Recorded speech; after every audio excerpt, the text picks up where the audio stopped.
이제 여러분 저기 왜 그때 했었던 사례문제 특강이 있죠, 그죠? 사례문제 특강에서 그때 안 했었던 문제 있죠. 네, 안 했던 문제 24번 문제 보시겠습니다. 24번 문제 보시면요, 24번에 1번 그래서 이제 보세요. 1번 했고 2번에 이제 보시면요, 2번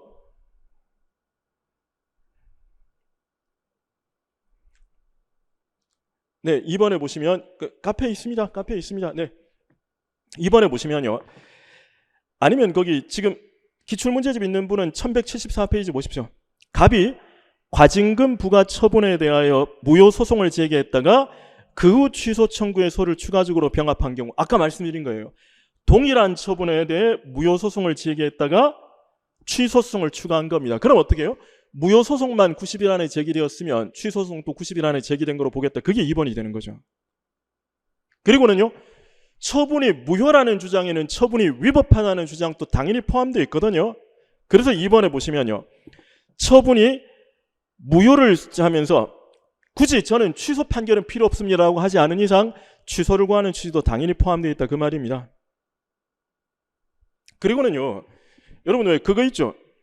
왜 취소 사유에다가 무효소송 제기하는 경우 있지 않습니까? 취소 사유에다가 무효소송을 제기하는데요, 예를 들어서 2월 1일자 처분이 취소 사유입니다. 근데 여기에 대해서 4월 1일에 취소소송 제기하면요, 죄송합니다, 무효소송 제기하면요, 취소 판결 해줍니다. 취소 판결 해줍니다. 네, 맞습니다. 1174페이지 맞습니다. 24번이. 네. 그래서 이게 그렇거든요. 취소 판결 해줍니다. 근데 만약에 8월 1일에 무효소송을 제기하면요, 이거 실컷 심리해봤더니 취소 사유 불가하다는 거예요. 근데 8월 1일에 소송 들어왔습니다. 각하는 못하죠. 무효소송에 무슨 제소기간이 있습니까? 인용도 못합니다. 이런 경우 인용이 되면요, 제소기간 못 지킬 바보 천하에 없다 그랬습니다. 그러니까 그렇죠, 각하도 안 되고 인용도 안 되니까 기각이 된다. 그게 4번 내용이 되는 거죠. 5번은 여러분 무효확인 소송에 뭐를 얘기하는 겁니까? 5번은요, 무효확인 소송에는 뭐가 요구되지 않는다? 보충성이 요구되지 않는다, 그 얘기죠. 보충성이 요구되지 않는다. 그래서 다른 직접적인 소송을 제기할 수 있더라도 무효확인 소송은 제기할 수가 있다. 그렇죠. 우리 뭐 사례 문제 모의고사에도 봤었던 거니까. 네, 넘어가겠습니다. 자, 그 다음에 25번입니다. 25번에 보시면요, 갑은 단순히 법인 취소 사유에는 A 처분에 대하여 행정소송법상 무효소송을 제기하였다. 이에 대한 설명으로 옳은 것은입니다. 자, 그래서 보시면요, 1번은 틀렸죠. 말씀드렸잖아요. 무효확인 소송에는 취소를 구하는 취지도 포함되어 있으면 그때는 어떻게 되느냐? 그때는 취소 판결을 할 수가 있다는 겁니다. 25번은 1179페이지의 4번입니다.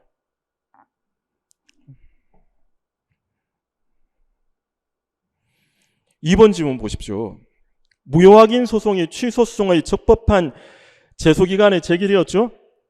그러면 어떻게 해요? 지금 보세요. A 처분에 대해서 무효소송을 제기했다가 A 처분의 취소를 구하는 소를 추가적으로 병합했죠. 그러면 제기할 수가 있게 되는 겁니다. 하시겠죠?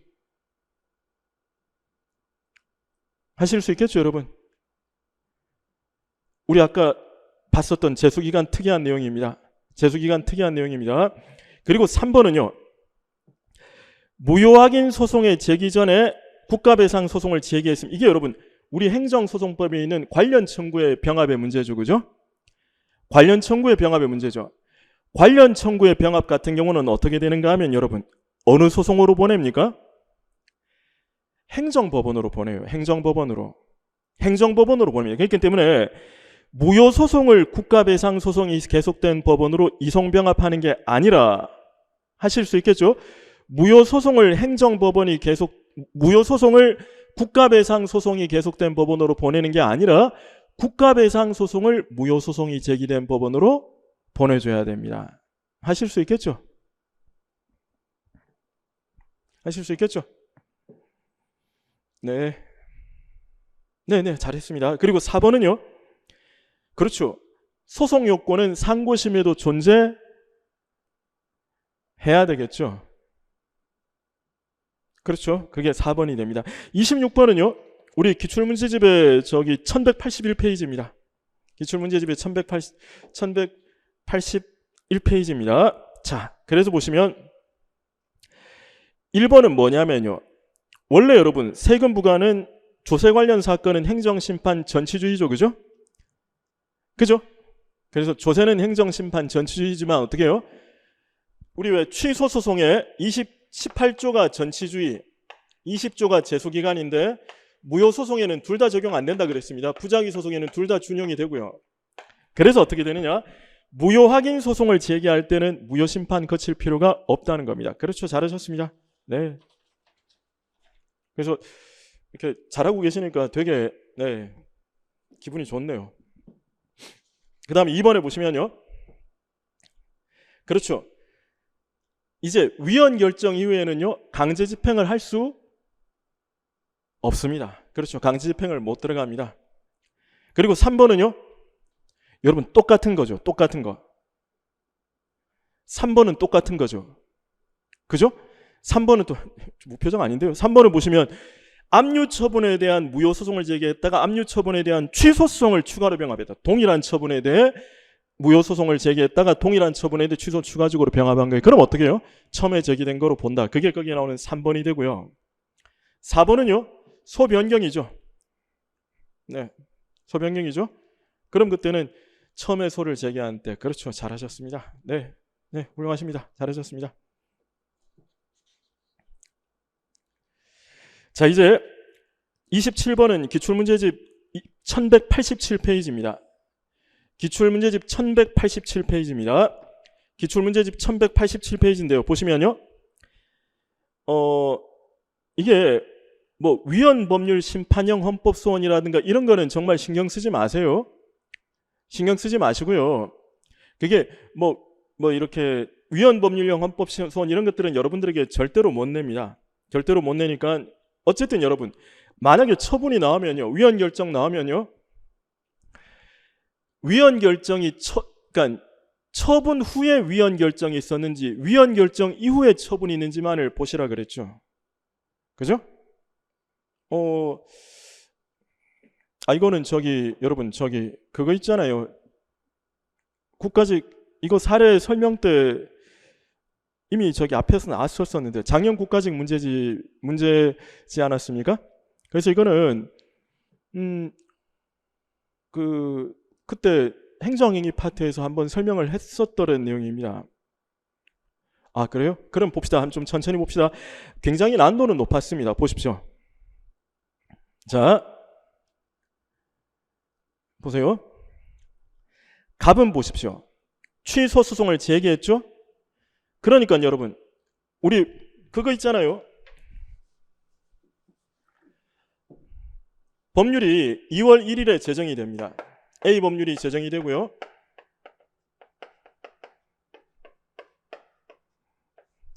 A 법률이 2월 1일에 제정이 됩니다. A 법률이 2월 1일에 제정이 되고요.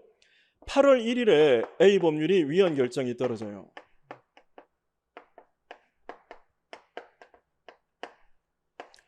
A 법률의 위헌 결정이 8월 1일에 떨어집니다. 그러면 여러분, 그러면요. 8월 1일에 A 법률이 위헌 결정이 떨어지면 이 법률은 8월 1일부터 없어지는가 2월 1일부터 없었던 게 되는가가 소급표의 문제 아닙니까? 근데 어떻게 해요? 법조문상으로는 원칙적으로는 장래효입니다. 그런데 예외적으로는 소급표가 인정되는데 사실상 예외 사유가 너무 넓어요. 그래서 대부분 다 소급하여 없어지는 거로 보시면 됩니다. 자, 명령님하고 그 큐티님하고는 보시면 그렇죠. 예외가 워낙 넓어요. 그래서 사실상 소급표가 다 인정이 됩니다. 사실상 소급표가 다 인정이 됩니다. 자, 다시 한 번 더 말씀드리겠습니다.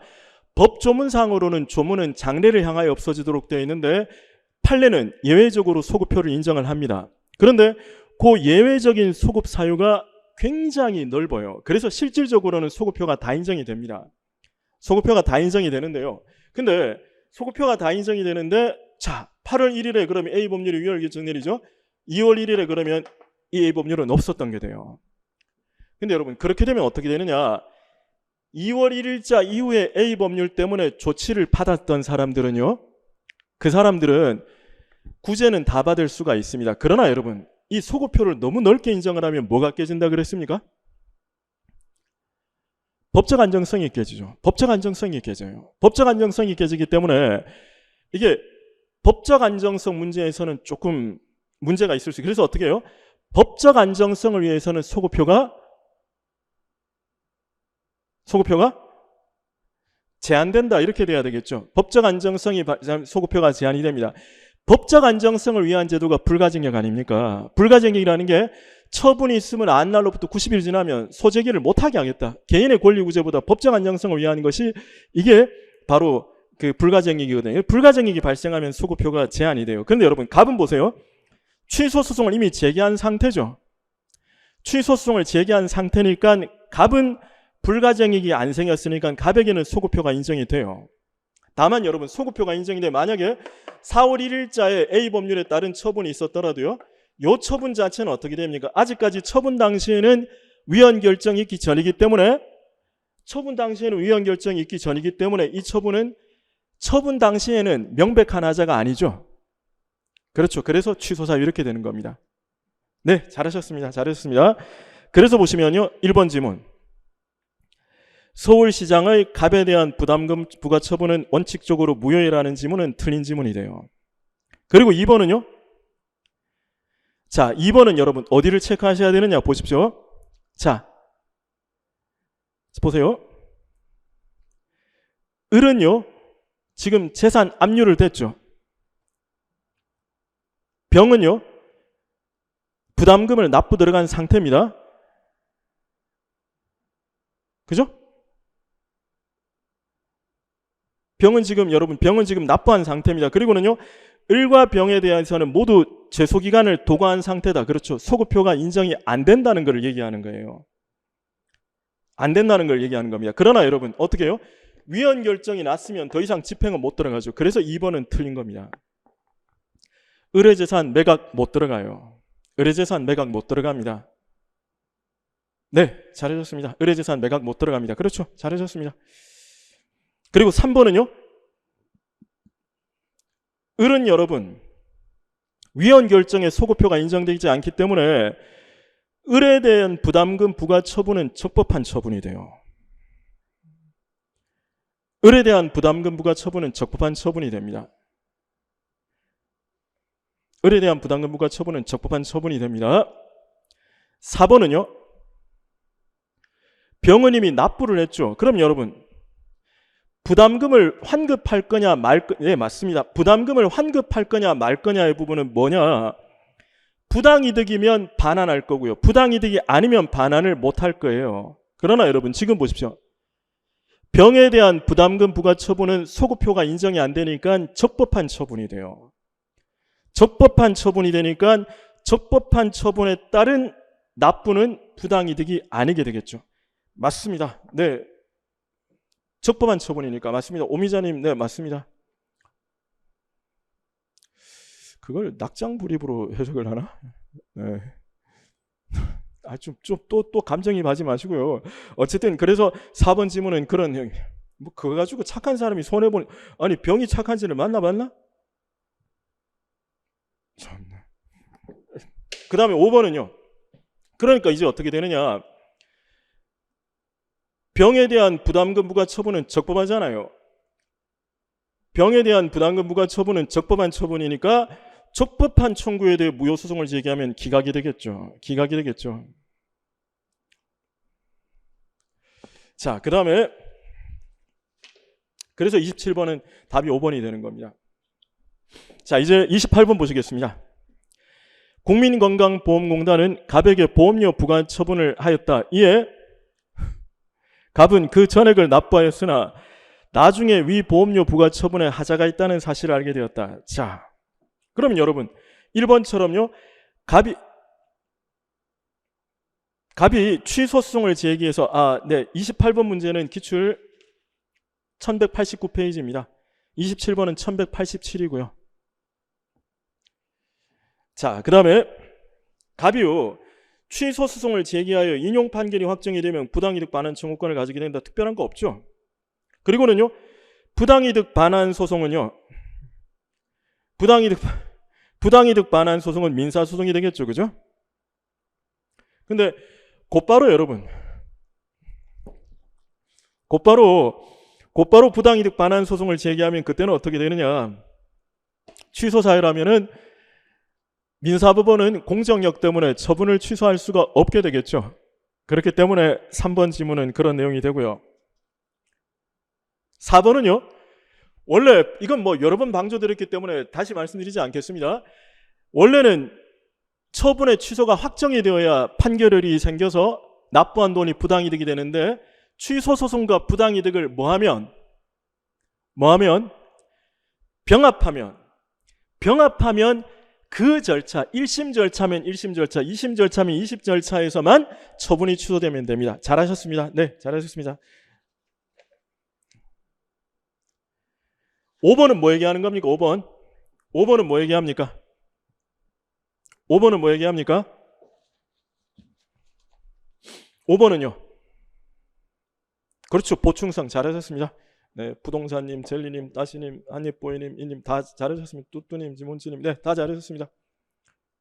네, 29번 봅시다.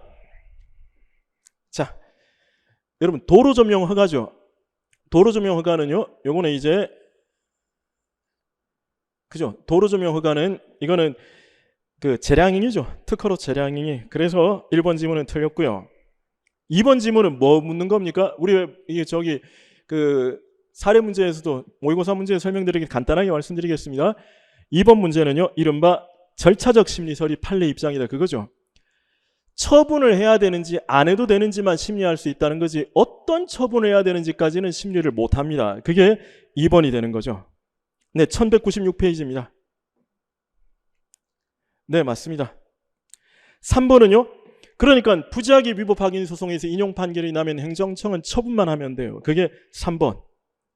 4번은 의무이행 소송이라는 건 없다, 그죠? 그래서 그 내용이 되는 겁니다. 자,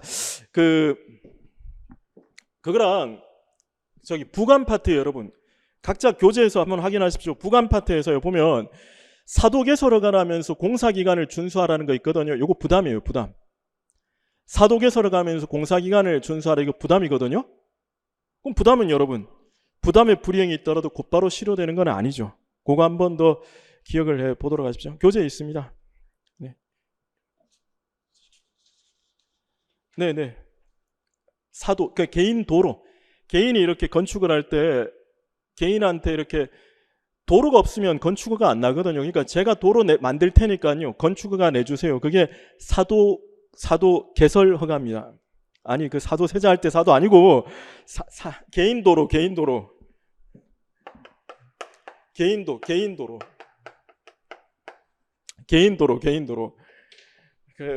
개인 도로 그렇죠. 그 기간을 준수하라는 것은 부담에 불과하다 그런 얘기입니다. 네. 자, 그래서 그거 한 번 더 보시고요. 그리고 뭐 이제 우리 뭐 며칠 안 남았는데 어쨌든 여러분들이 다들 최선을 다해서 최선을 다해서 정리 잘 하십시오. 뭐 각 한 분 한 분마다 제가 뭐 길을 넣어드리고 싶은 마음이야 정말 가득하지만 현실적으로 그렇게 할 수도 없고 또 그렇게 그런 일은 있어서도 안 되기 때문에 그냥 여러분들에게 전체적으로 힘내라는 말씀을 드립니다. 강론 개강은 6월 22일이죠? 네, 그때 있습니다. 그래서 네, 22일에 될 겁니다. 네. 어쨌든 최선을 다해서 잘 정리하시고요. 그리고 여러분들의 그 삶에 정말 많은 그 축복이 가득하기를 기도드리겠습니다. 네. 어쨌든 오늘 뭐 1시간 정도 한다 그랬는데 간만에 1시간 마쳤네요. 네. 네, 감사합니다. 네.